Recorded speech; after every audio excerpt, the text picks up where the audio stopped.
Buenas noches y gracias por acompañarnos. Soy Ariel Magirena, les agradezco estar acompañándonos en este momento y vamos a abrir, como cada programa, con lo más importante en materia informativa que ha tenido el día. Y lamentablemente siguen siendo malas noticias. Esta vez malas noticias no solamente para quienes estamos viviendo en la República Argentina, sino también malas noticias para el gobierno, que ha tenido ciertas pretensiones, como se los advertía el viernes.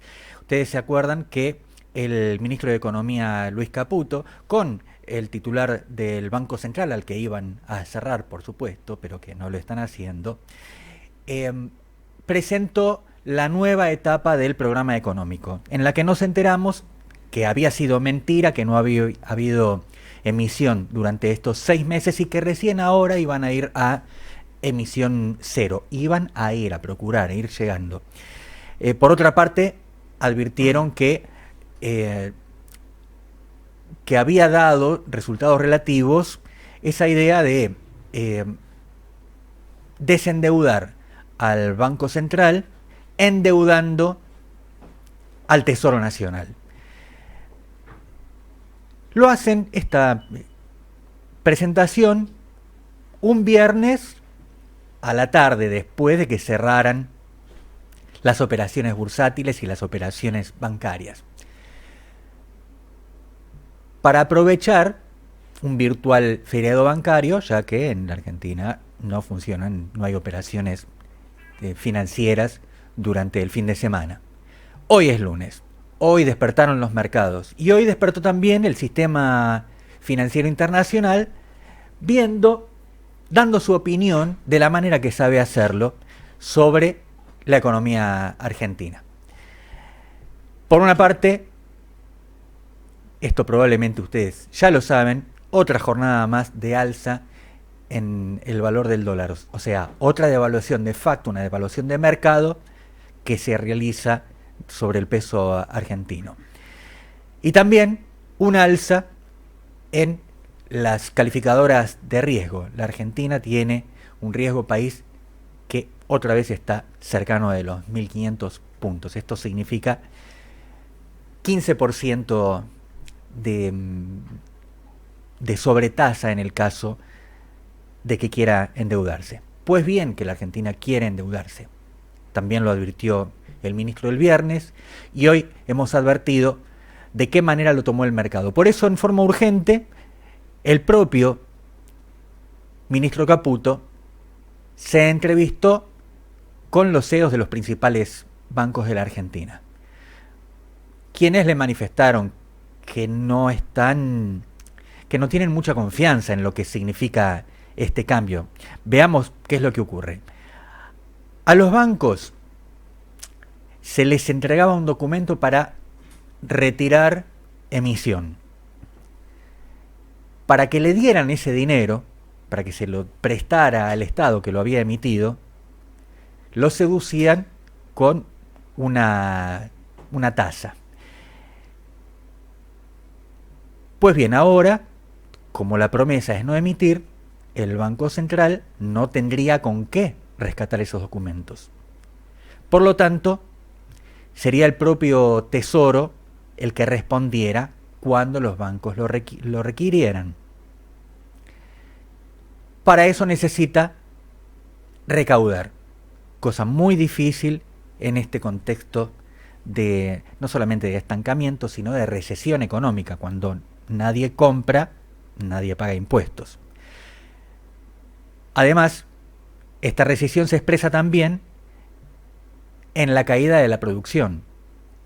Le habían reclamado la semana pasada los CEOs de las empresas constructoras sobre la gravísima recesión. No se está construyendo en la Argentina. Hasta el año pasado era barato construir, se construía en pesos, pero ahora los pesos están acompañando el valor del dólar paralelo, así que se vuelve carísimo construir en la Argentina.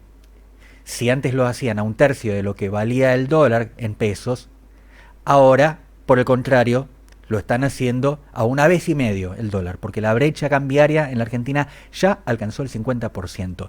En un ratito nomás va a alcanzar los niveles promedio del gobierno de Alberto Fernández, y eso que presuntamente se están haciendo las cosas distinto y bien. Pues no, ninguna de las dos cosas.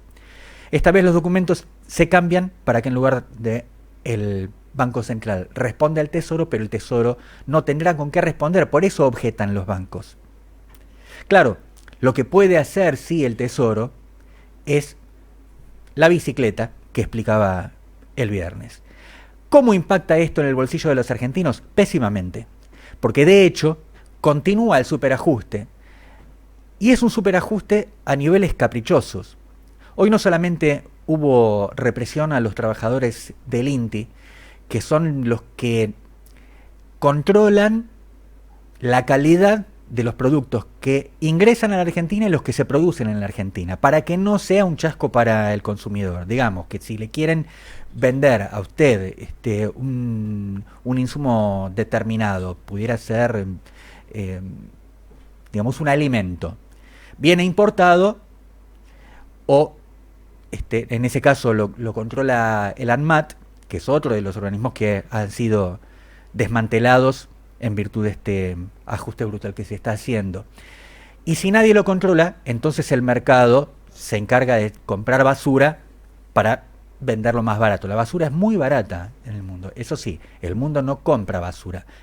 Si la Argentina deja de hacer este tipo de control de calidad, probablemente todo lo que ingrese a la Argentina sea basura. ¿Sería la primera vez? No. Recuerden que en épocas del menemismo incluso se había comprado y distribuido leche que no estaba en condiciones para el consumo humano, y eso por la falta de controles. En cuanto hubo un control, en cuanto lo vieron, ¿recuerdan a Spadone y a Vico? Bueno, en cuanto lo vieron, hubo que ponerle fin. Si no hubiera habido este tipo de controles, los pollos podridos de Mazorín, mire hasta dónde me estoy yendo, uno de los negociados durante el gobierno de Alfonsín, hubieran llegado al mercado y entonces usted hubiera comido esos pollos podridos. Pero lo más grave de lo que nos enteramos en la jornada de hoy tiene que ver con el ajuste sobre uno de los más emblemáticos hospitales de la órbita pública nacional, que es el Hospital Posadas.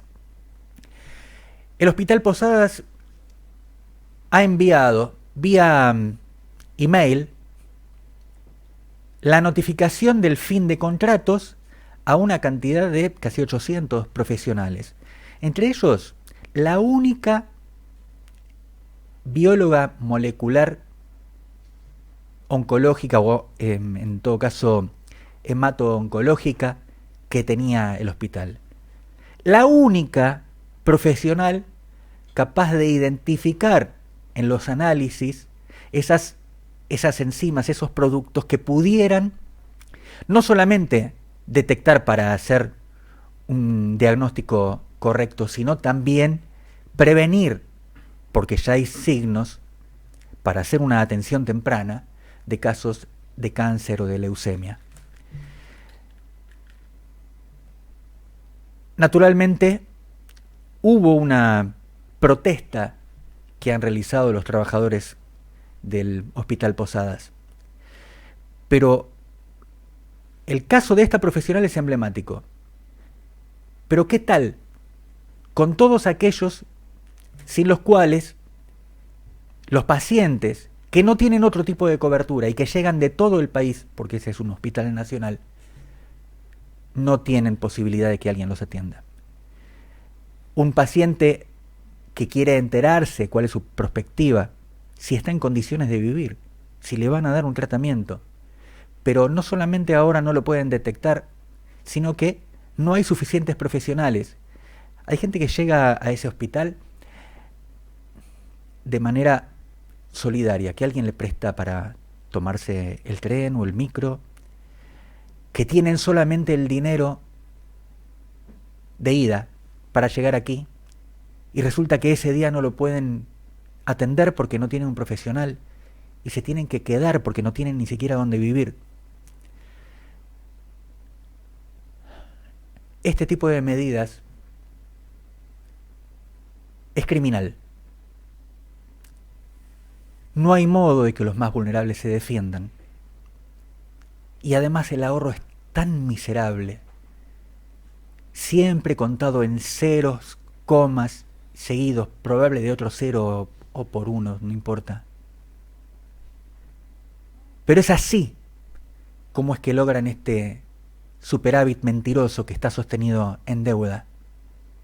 Mientras que la legislación que le acaban de aprobar permite que las grandes fortunas no tributen e impone un tributo a los trabajadores que superan determinado límite, que es apenas 1,5 veces la canasta básica. Estoy diciendo que apenas superan la línea de la pobreza y ya están pagando impuestos. Hasta hace poco tiempo había este tipo de arbitrariedades también. El kirchnerismo siempre explicó que era justo aplicar un impuesto a los grandes ingresos y mantenía la contradicción de que el dueño de un banco no paga impuestos y el cajero del banco sí. Bueno, hoy esto, en un mercado salarial que apenas alcanza para la subsistencia y que tiene muchos de los salarios por debajo, muchos, incluso los de estos profesionales que ahora están siendo ajustados por el gobierno nacional y su Secretaría de Salud, porque ya ni siquiera es ministerio. Otro elemento político destacado del día de hoy fue la difusión que hizo el Partido PRO, el de Mauricio Macri, fundado por Mauricio Macri, ustedes lo recuerdan, fue gobierno hace poco tiempo, 5 años atrás. El que gobernaba era Mauricio Macri. Ayer Javier Milei reconoció en el canal oficialista TN que propendían a la fusión entre La Libertad Avanza y el PRO. Y hoy aparece un documento de la Fundación Pensar, que está presidida desde hace pocos meses por María Eugenia Vidal, donde tanto ella como Macri hacen una observación crítica sobre la administración de Milei. Por algunos momentos sostienen que está realizando reformas que deben ser realizadas y por otro lado describen los efectos que esto está teniendo. Hay una marcada de cancha.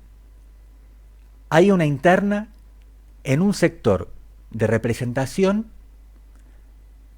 que colude precisamente para consumar el mismo proyecto, aquel que antes de las elecciones era brutalmente criticado por Javier Milei, cuando mencionaba a la que hoy es su ministra de Seguridad como terrorista, pone bombas en jardines.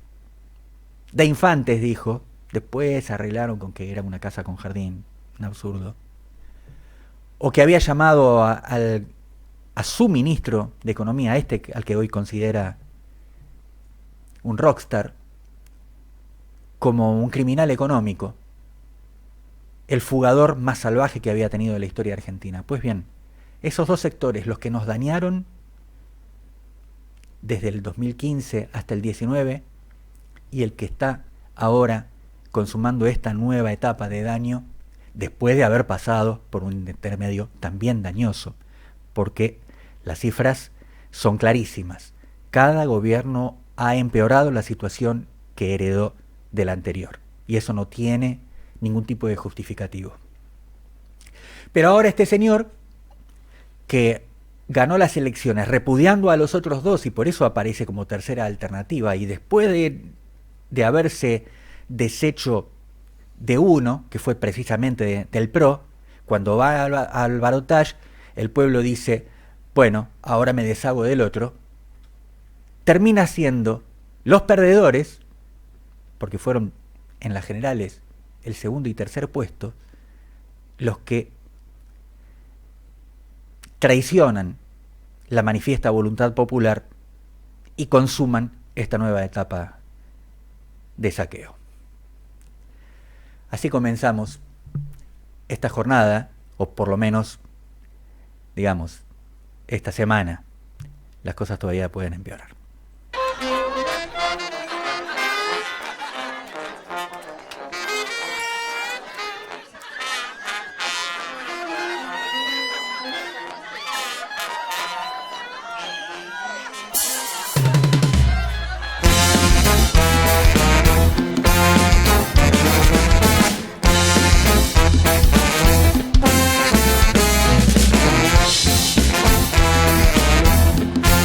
Y aprovecho entonces para darle la bienvenida a mi amigo Pablo Funes. ¿Cómo le va? Tanto tiempo, extrañaba esta música.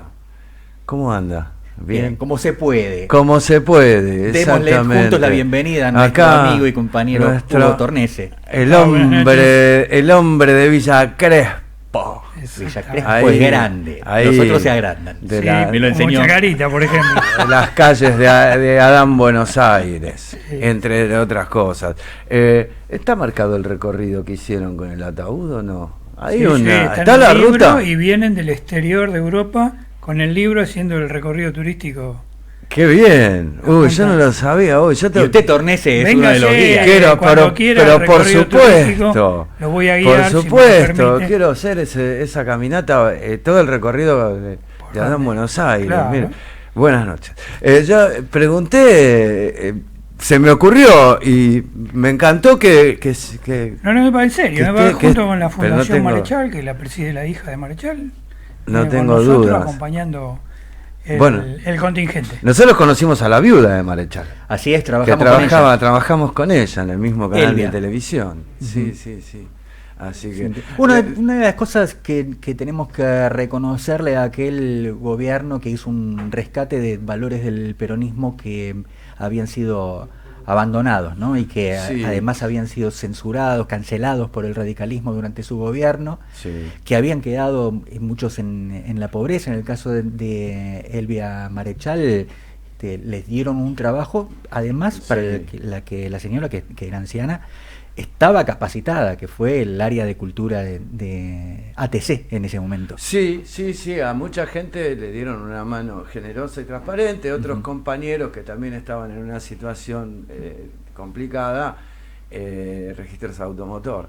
Claro, sí. Bueno, eso no estaban en situación tan complicada. Recordémoslo, ¿no? Yo tenía un escarabajo modelo 60 que lo sufrí más que disfrutarlo. Cupido motorizado. Un Cupido motorizado amarillo encima.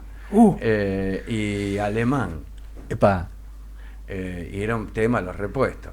Y tenía un tema con el registro, que no podía registrarlo a mi nombre, ¿viste? Y estaba el sello ahí de la señora del registro, la señora Nilda. Nilda Diamond. La compañera Nilda Diamond. Y fue, le dije un día, Nilda, compañera, compañero, qué sé yo, la meta de onda, ¿no? Sí. Realmente. Y bueno. Porque se podía. Claro. No tenés que hacer nada. Este auto lo podés seguir. Pero de Alemania hasta acá. Es mío. Mira una cosa. Nilda Diamond fue parte de quienes formaron parte del vuelo que lo trajo a Perón, finalmente. Hoy que recordamos el 50º aniversario del paso a la inmortalidad. Y ese era el tema que quería tratar con ustedes. Porque si hay algo que ha pasado inadvertido, pese a actos superficiales y algunos intentos de streaming para tomar protagonismo de una fecha que no protagonizaron determinados personajes importantes de la política argentina, a 50 años de la muerte del único argentino ungido 3 veces por la voluntad popular como presidente de la nación, hay un olvido que no tiene ningún tipo de justificación. Sí, pero realidad, sobre todo hay olvido, un olvido. No es olvido. Hay una cancelación. Muy presente. Claro. Lo tiene muy presente. Yo no creo que los grupos que manejan el mensaje dominante no tengan el registro del dato. Le puedo asegurar que muchos de los que militan creyendo que son peronistas ignoran la doctrina justicialista. Bueno, pero se van acercando. A mí me habíamos hablado, a mí me interesa mucho lo que pasa en el llano, en la base, entre los compañeros. Y entre los compañeros uno veo en las redes sociales o hablando y demás, en grupos de WhatsApp, de compañeros de todo el país, y todos lo tuvieron muy presente. Y eso más allá de los actos que hubieron, el de San Vicente, el que hubo la CGT, que también, uno con la juventud a la tarde. Yo tenía ganas de ir a ese ahí en Azopardo, pero bueno, no podía, con la Felipe Vallese. Ajá. ¿No? Y supongo que ha habido sí, la juventud sindical, lados, pero cada uno, yo hice lo mío. Tal cual. Bueno, eso es lo que ha ocurrido. No, es más, a ver, yo me traje una corbata que tiene 50 años o más. Le iba a pedir que la muestre en cámara porque se la pasó mirándola. Embelesado estaba Funes. Así que le enfoquen bien. Ahora vamos, no es la B de la Victoria, es la B de Perón vuelve. Exactamente, muy bien. Y es una corbata que yo conservo. El lado exterior está gastado ya, la usaba para... No sé si me escuchaban mientras estaba hablando parado. Yo iba a la secundaria, que nos obligaban a ir con corbata. Sí, me acuerdo. Corbata. Sí, me retrae el recuerdo en mi secundaria. Encima estaba en el centro de estudiantes, ¿viste? Me tocó estar en la secundaria cuando murió el general. Yo en off te decía, uno siempre se acuerda de fechas muy, muy contundentes en la vida de un país, del mundo, inclusive la caída de las Torres Gemelas. ¿Dónde estuve? O en la Guerra de Malvinas, ¿dónde estuve? O lo más cerca, no sé qué pudo haber pasado acá en la Argentina para los más jóvenes. Pero siempre uno se acuerda qué estaba haciendo. Sí. Y yo me acuerdo cuando Perón pasa la inmortalidad, estaba por salir al recreo y no sé qué me llamó a quedarme un ratito más. Y por los parlantes del Hipólito Vite, que tenía cada aula, tenía un parlante, pasan la noticia. Y ¿tuviste una conexión metafísica? No, era para que me quede solo y llorando en soledad, porque me quedé, todos mis compañeros habían salido. Y me acuerdo que recibí la noticia ahí ese día, y bueno, lloré como me contaba mi vieja, que lloró todo el pueblo cuando fue lo de Vita, y después, bueno, se mostró cómo lloraba un soldado cuando el día que murió Perón.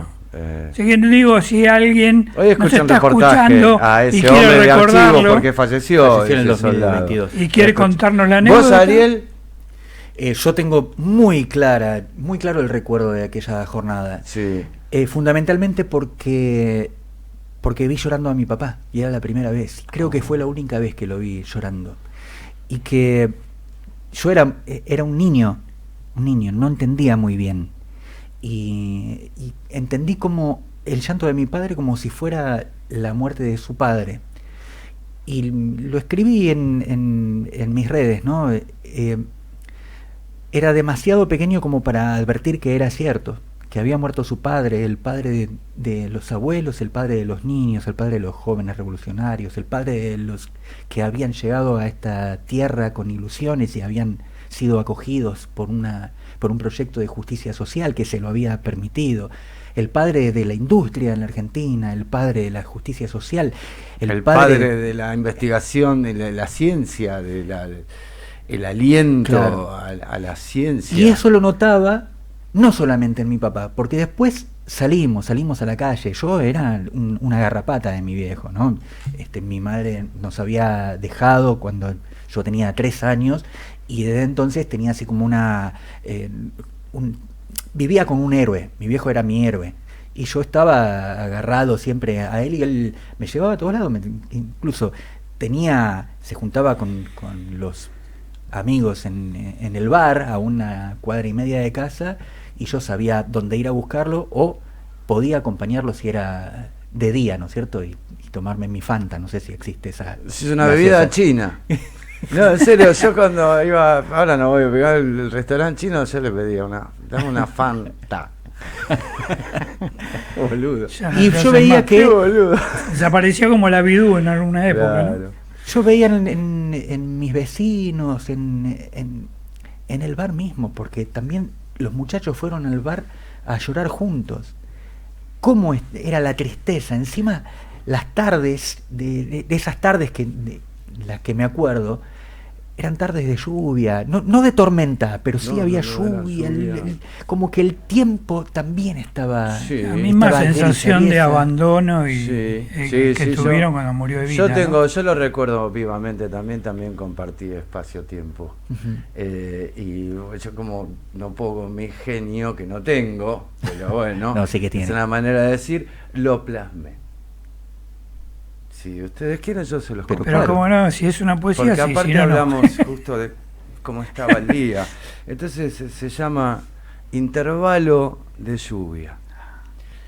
Sentada a la mesa ante la pantalla, mamá lloraba transparente. Lo hacía en silencio, sin estridencias, de a ratos, cuando los celestes diques de sus ojos se colmaban de gris, de salitre y cedían, y la lágrima caía resignada. No estaba sola. Alguien más surcaba el mismo curso de tristeza con un río más sonoro. Vagamente recuerdo a esa otra mujer que junto a mi vieja compartían la tan cercana visión remota, electromagnética, penosa, y el té amargado con gotas de luto. Lloraban sus sendas historias y la historia común en una misma senda, tantas veces llana, tantas veces recta, prístina, pavimentada, digna, florida, soleada, libre. Tantas otras, trunca, violentada, bombardeada, restringida, sinuosa, áspera, barrosa, espinosa, clausurada, oscura, incierta. La imagen solemne, incólume, rígida, residual, ausente en su cuerpo presente de ese hombre en su féretro, investido de honores, atravesaba el ruidoso cristal de blancos y de negros, de igual modo que ese mismo hombre, ahora inerte, en vida las había atravesado para hacer de esas otras vidas existencias coloridas. Salí al jardín bajo una tregua de la lluvia. Hasta el cielo se puso a llorar. Y me fundí con la bruma y la distancia. Y ahí lo vi. El mismo hombre del cajón televisado y de la foto conversando con papá, acercándose hacia mí, sin prisa, sin pausa, sin tiempo. Me sonrió. «Hola, Perón», le dije a su sonrisa, a su semblante gardeliano y apacible mirada propia de un abuelo o de un arcano anciano sabio. «¿Cómo estás, Pablito?», respondió con voz serena, de intervalo de lluvia, limpia, suave, amistosa. Me preguntó qué hacía. «Estoy hablando con usted, Perón». Sonrió aún más. «Te escucho atentamente, mijito. Es un privilegio para mí oír la más maravillosa música, la palabra de un privilegiado en mi Argentina, la de un niño». Perón supo de mí lo que con su curiosidad de niño preguntaba, que en pocos meses yo cumpliría 5 años, de mis inquietudes, de mis travesuras, mis temores. Me aconsejó que no tuviera miedo, que sea valiente, que se trata siempre de la vida y nunca de la muerte. La muerte es insignificante cuando luchamos por la vida. La vida se potencia y magnifica cuando luchamos por favorecer a otras vidas. Y esa lucha es la que quita y le arrebata significado y dimensión a toda muerte. Caminamos tomados de la mano sobre el pasto mojado, chapoteando en los charquitos. Me dijo algunas cosas que mi mente supo comprender y otras misteriosas que el transcurso de los años de mi vida lograría develar. Nunca olvides la razón de nuestras vidas. Despertar una sonrisa, brindar la mano solidaria y un servicio a los demás. Nunca pierdas la visión, nunca abandones la misión, darle potencia a la existencia, a la vida. Lo vi partir cuando la lluvia y despedirse con un guiño picarón y la mayor de sus sonrisas. Volví al mundo en blanco y negro, al té amargo y frío, a la lágrima precipitada. Me dijo Perón que no hay razón para llorar, y sí la hay para seguir luchando, nunca desistir y continuar. Recuerdo entonces a mi madre cerrar las esclusas ante mi mensaje. La vi cesar de llover, salir a su jardín y a su intervalo y respirar.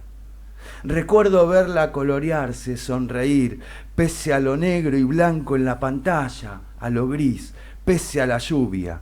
La vi, me vi, nos vi seguir, sin intervalos. ¡Viva Perón, carajo! Viva Perón, carajo. Viva Perón y viva la patria. Y viva la patria. ¿Y vos Y viva la patria. no tenés ganas de contarnos cuál es tu recuerdo o el recuerdo familiar, si es que no te dio la edad para poder tener conciencia en ese Que manden momento? un WhatsApp, que manden un audio de WhatsApp. Un WhatsApp al claro. 11 6452 8341. ¿Tomaste nota? 11 6452 8341. Vamos, mándenos un mensaje de un minuto, cuéntenos, ¿no? ¿Cómo la vivieron? A los que les tocó, ¿no? Claro. Así que son todos post 50, con 4 años, como tenían. O lo que le Claro. contaron sus familiares, o O lo que le amigos, o contaron. vecinos. Fue verdad lo que me pasó. Pero te creo, absolutamente. Sí, me acuerdo. Yo vivía en Córdoba, Mira, ahí. Vivía en el predio de la gobernación de la provincia de Córdoba. Porque mi viejo cumplía funciones. Ujú. Era secretario general de la intervención. La provincia de Córdoba estaba gobernada por Obregón Cano, ujú. que pertenecía a Montoneros, y que no quería bajar los fierros. Entonces fue una de las 3 provincias que intervino. Claro. Pero como yo en otro programa conté la relación entre mi viejo y Perón en Madrid.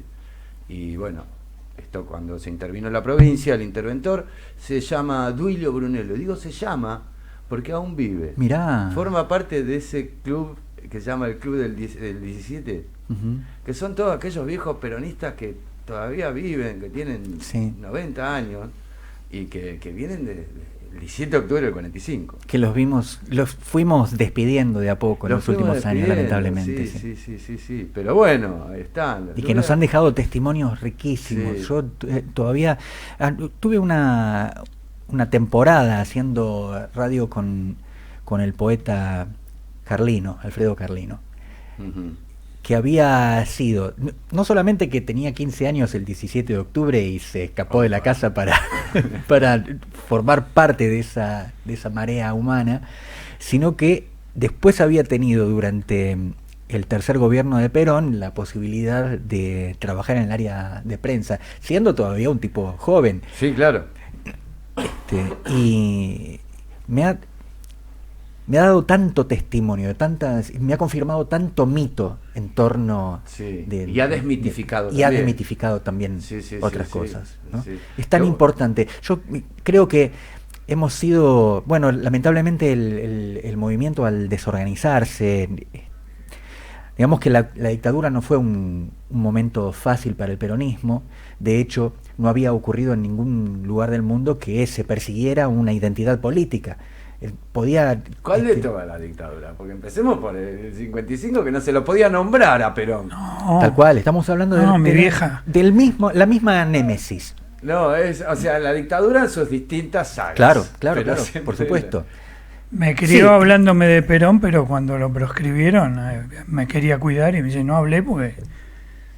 Vamos a ese punto. Puede- Porque puede- la gente- podés, este, la gente empezó a usar el la nombre puede pasar mal. del decreto de ley. Se cantaba en las canchas la marcha peronista, no Sí, se se podía le ponía cantar en otro cualquiera. lado que no fuera en se las empezó a usar, canchas. claro, Sí. se mantuvo la melodía y se cantaba en favor del equipo. Y eso sí. Sí. Me hasta acuerdo, el día iba de a hoy. ver a veces Atlanta y lo escuchaba, y ya que mi nombre es Atlanta, me acuerdo que Perón fue socio honorario de Atlanta, el club de El ¿Cuántos Sol de clubes, Villa lo han- Crespo. ¿Cuántos clubes le hicieron el Bueno, también? era hincha de Lo Racing, hicieron. pero Cuando un equipo de Ah, fútbol- iba a visitar y lo Vamos a ver, nombraba ahí con va. honorario. 20-24. Cuando Evita- un equipo Evita de- también, ¿eh? Cuando un equipo de fútbol sale campeón, ¿qué canta su hinchada? Dale campeón, Dale, Claro. dale campeón, dale campeón, está cantando. Viva nada más, Perú. ¿no? Y Pero en esos últimos años, después de Perón, porque si hay algo que observó el sistema, que no se atrevió, más que mediante mecanismos sucios y criminales, a enfrentar a Perón, ¿no? En ese trabajo de pinzas que por izquierda y por derecha sí, realizó el enemigo del pueblo, que es el capitalismo. Hay mucha gente, anoche Cristina relativizó el tema de combatiendo al capital, hizo una interpretación suya sobre eso, ¿no? Pero Perón había caracterizado las dos caras de la misma moneda, que era la que nos estaba sojuzgando a la humanidad, ¿no es cierto? El capitalismo de las corporaciones, que era el capitalismo de mercado, tributaba a las corporaciones e insectificaba a la población mediante la explotación, la apropiación de la plusvalía. Ahora, el otro modelo capitalista era el capitalismo de Estado, que insectivizaba a la población tributando a una burocracia y que terminó expulsada, habiendo sido la más importante de las revoluciones de la historia de la humanidad, terminó expulsada por su propio pueblo después de haber cometido los crímenes más aberrantes, comparables a los crímenes del imperialismo. Perón se atrevió contra esas fuerzas enormes y propuso una tercera posición. Exactamente. Que hoy muchas veces, cuando uno habla con un peronista, escucha una explicación inaudita.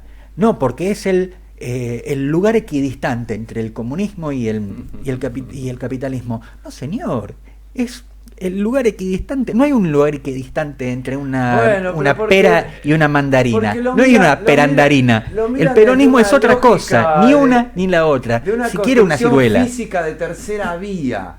También en ese lugar. Y por eso han tenido que inventar la tercera vía ahora. Veces cuando hablo con compañeros, yo les digo, mi ideología no es peronista.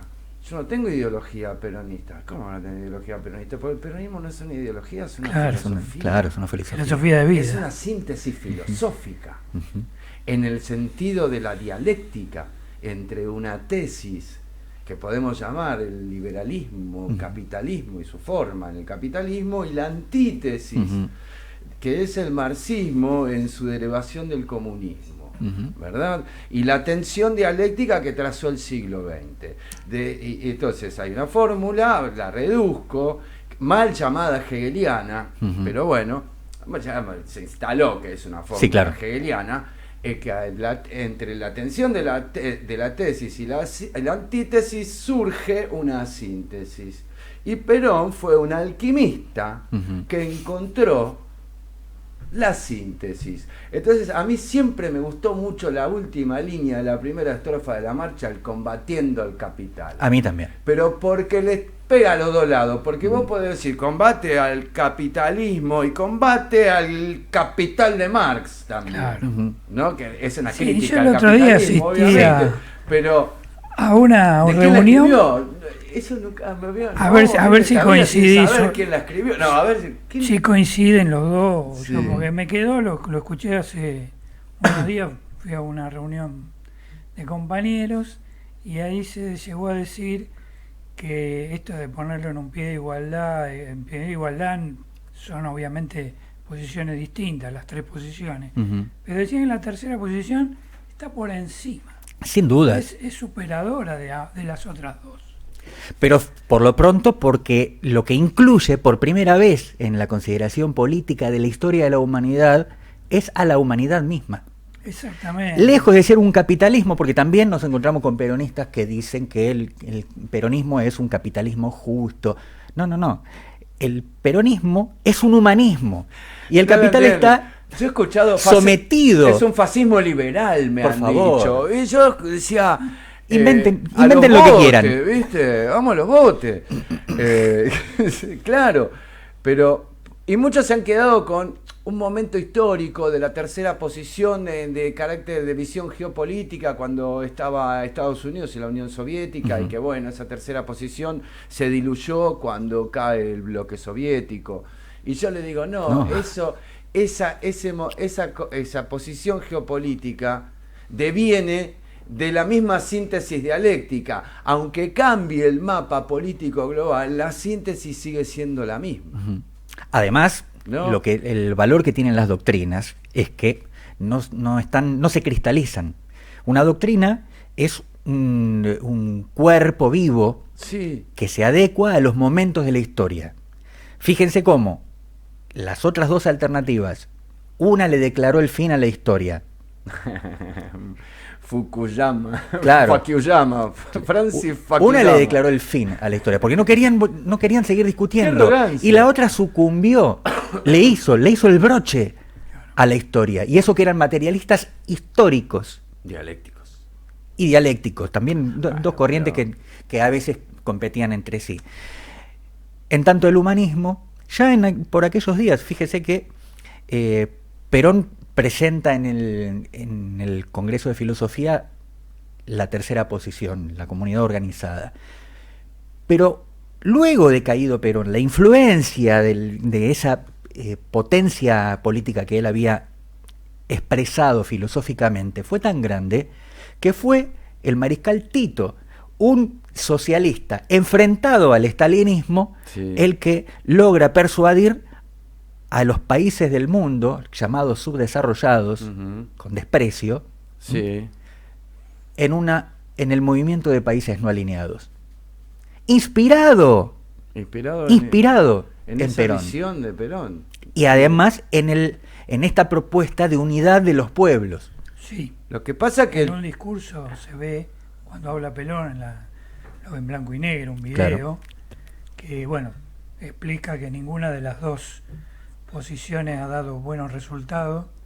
Y en un momento dado le empieza a decir al pueblo, habla como si estuviera hablando con Sí, otra sí, sí, persona, hacía preguntas y y le pregunta, hacía cabildos. Sí, sí, Sí, sí, sí. yo he dicho, dice, que el pueblo argentino quiere la unidad con todos los pueblos del mundo, ¿sí o no? Y el estruendo. Entonces, Claro. conocía tanto al pueblo y lo amaba, realmente lo amaba, y más de una vez lo dijo.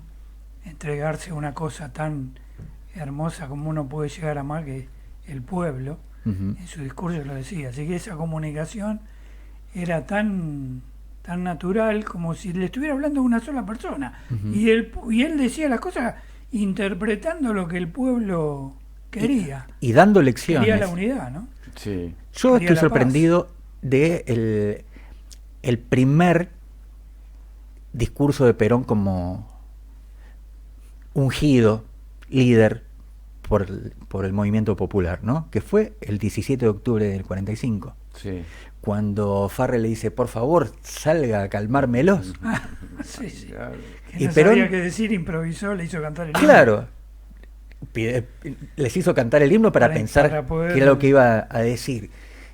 Pero cuando se encontró con la masa, porque todavía era masa que estaba en proceso de concienciación, Sí, sí, sí, bueno. es la distinción que hace Perón del pueblo. Fue un El proceso. pueblo es la masa consciente, Hubo un proceso de construcción que Sí, empezó anterior. tal cual. en el 43. O En sea, la hubo Secretaría de un Trabajo y trabajo de Previsión. acción política con la creación de la Secretaría de Trabajo y Previsión y ahí empieza Y una a verdadera construir- revolución. a construir una relación A sembrar. con el movimiento obrero, en aquel momento sí organizado pero no organizado. Claro, ¿no? claro, en construcción. Y a plantear esta idea de revolución que estaba en el aire también. Sí, claro. O sea, uno sabe de dónde la encontrás. La encontrás en el hombre que está solo y espera, de Scalabrini. Sin duda. Ortiz. Bueno, ahí tocaste el Sin punto de duda. Villa Ahí Crespo. está, ¿no? Porque aparece Villa Crespo en la... En la descripción que en hace la Scalabrini. descripción poética que hace Sí.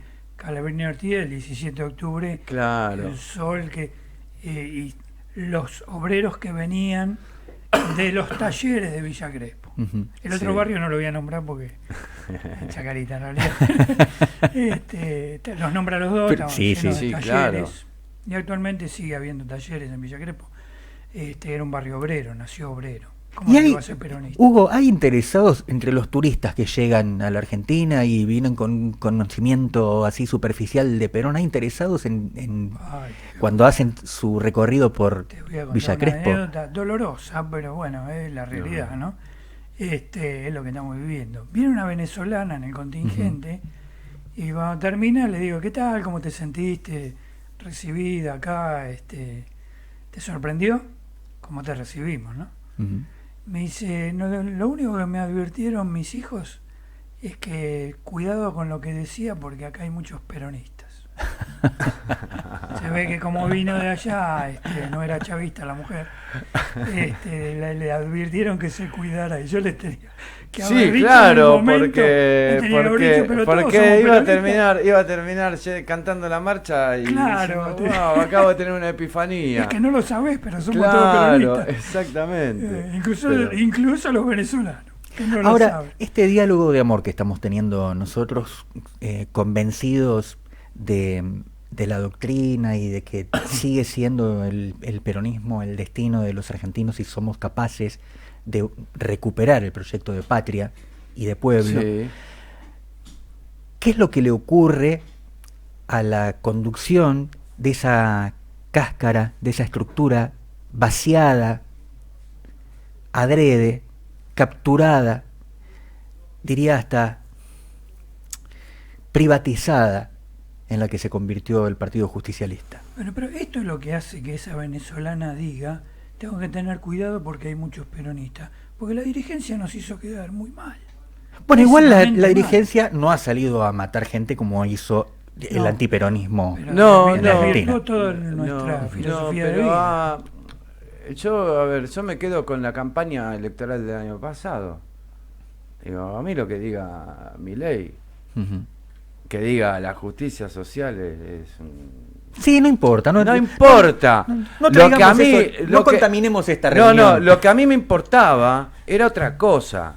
Era, bueno, a ver, la dirigencia peronista tiene que salir a Claro. decir, ¿de qué hablamos? Claro, ¿quién? Salame de la justicia social. Claro, Yo te nadie voy a le explicar dijo- lo que es la justicia La social. necesidad es un derecho, nadie le Hubo dijo un nada. cri. Yo decía, no, yo no puedo creerlo esto. Yo no puedo creer. Nadie saltó a decirle nada. Entonces, hubo un vacío a nivel dirigencia. Y en el ida y vuelta, las bases quedaron vaciadas también, que se generaron muchos espacios vacíos, y los espacios vacíos con la ley física se ocupan. El Por que eso calla yo, otorga, le por eso dejaron que lo que yo él miro diga- mucho la base y miro quedó mucho, como estoy verdad. mirando mucho la sociedad también. Ajá. Y hoy venía pensando en relación a qué tan cerca o qué tan lejos estamos nosotros de volver a contagiar en el mejor sentido esta visión que nosotros entendemos que es una visión superadora, que apunta a la felicidad del pueblo y a la Ujú. grandeza de la patria, a todos, y se murieron 3 personas en situación de calle Claro. en esta madrugada por hipotermia. Claro. ¿No? ¿Por qué? Porque el Estado se retiró. Entonces, esta situación se va a volver a repetir porque no hay Estado. Tenemos 2 docenas de pacientes oncológicos muertos por Bueno. no haber recibido la medicación. Bueno, está bien. Pero está bien, pero hay una cosa Sí, del sí, Estado. sí, Digo, inminente. voy a la sociedad. Y hay algo que a mí que es la alarma más grande. Hay una masa crítica de la sociedad, una aceptación de la idea de que, bueno, se tienen que morir. Son parte del sacrificio. Son como los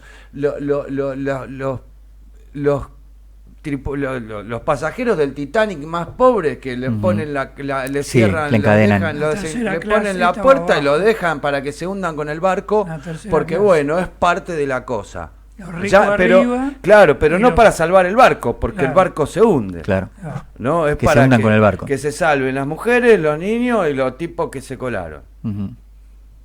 Hay un sector que le caló esta idea. Entonces, ¿cómo se remonta esa? Hay que remontar esa. Porque vos tenés que entrarle al individuo también, a decirle cómo es esta construcción tuya. Y bueno, si se tiene que morir, si se tiene que cagar de hambre, ¿viste? Pero ha bajado el discurso de lo que decían, bueno, van a tener que comer menos, que coman una buena comida fuerte y después... Sí, una ¿viste? vez al día. Claro, una es vez un al día. efecto colateral, parece Digo, que fueran...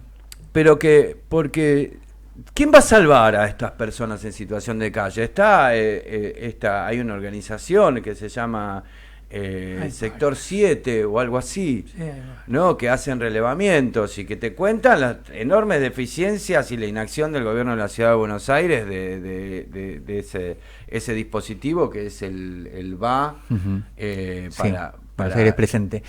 el VAP, exacto.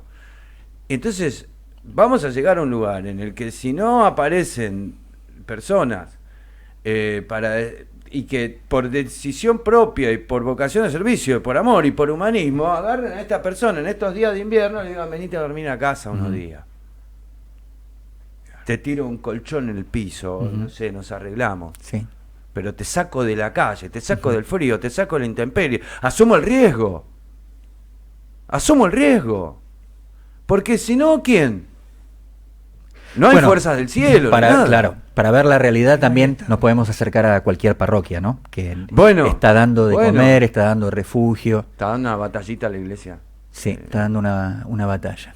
Muy interesante. Compañeros, amigos, vamos llegando al final de este encuentro de amigos y espero tenerlos de nuevo para poder poetas seguir hablando. Tomando en cuenta los últimos sucesos en la poesía. Esto que tiene que ver con la realidad, ¿no? Porque si hay una enorme dificultad para quienes estamos convencidos de este derrotero y que no estamos rindiéndonos no estamos rindiendo nuestras convicciones, es que formamos parte de este pueblo que tiene todas estas contradicciones. Y ya está demostrado que no han funcionado las perspectivas que se ponen por encima del pueblo. Que los dirigentes que hablan en nuestro nombre están siempre haciendo un análisis sobre lo que ocurre y proponiéndonos un relato, pero no están accionando para que las cosas cambien. Probablemente todo tenga que abandonar la virtualidad para acordarnos de que no ha sido que lo que señalabas vos, esta importancia de quienes terminan perdiendo la vida, quienes aceptan que alguien pierda la vida y quienes están dispuestos a entregar la vida. Antes la patria y el pueblo era inspiradora de ese tipo de... Sí, pero es parte de la condición humana también. Es cierto. ¿No? Porque esa es la paradoja de estas visiones que están tomando volumen en el mundo. También lo vimos en Alemania. Sí, supimos diferenciarnos de eso en los momentos históricos. En Francia ahora y demás, pero bueno, es un trabajo diario en el que uno lucha consigo mismo. Empieza por uno mismo. Consigo mismo. Nos encontramos mañana. Gracias, Hugo Tornese. Gracias, Pablo Funes. A usted, compañero. Viva Perón. Viva Perón. Viva la patria.